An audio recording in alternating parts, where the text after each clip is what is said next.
The Belgian police releasing a man who was charged with terrorist murder 2 days ago over the Brussels attacks. Belgium's federal prosecutors said that they did not have enough evidence to continue holding the suspect, known only as Faisal C. Well, let's get some more on this now from Evan Lawrence, who's a specialist in counter-terrorism and a lecturer in policing at the University of Central Lancashire. She joins us now, as you can see, via webcam from Manchester. So, a suspect has been released. Of course, the immediate fear of particularly people in Belgium is, has a dangerous person been released if they were a suspect?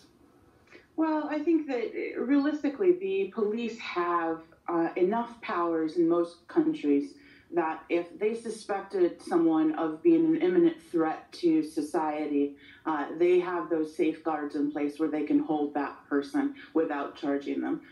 So to me, this tells us that we have a case of perhaps mistaken identity, or the evidence that they have is not able to be admissible in court, or perhaps they want that person released to follow up and see where he goes and what he does.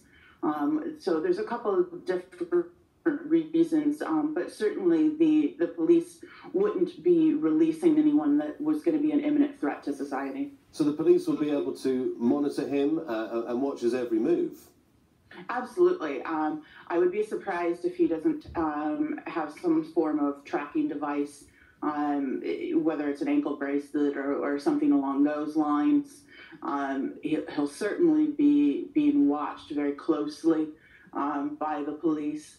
But, you know, again, it may be a case of mistaken identity. It may be a case of someone wanting to take credit for something that they didn't do as well. That happens in these kind of situations. A lot of criticism about the police handling and particularly how the whole incident could have been avoided as far as some people are concerned. Is that fair criticism? Do you think that European intelligence services and police forces haven't got the job in hand? They're not getting it right? I think it shows us what a difficult job that they have.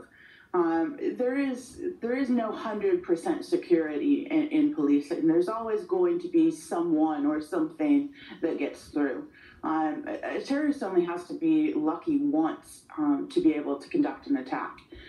So I think that's why you're starting to see lots of European countries, including the UK, start to work together much more specifically on terrorism and on intelligence sharing and things like that.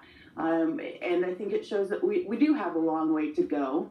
And Brussels and Belgium are no exception to that. And I think that we're certainly working on that. But yes, there was more that the Belgian security services should have done. Dr. Evan Lawrence, many thanks for your time. Thank you for that.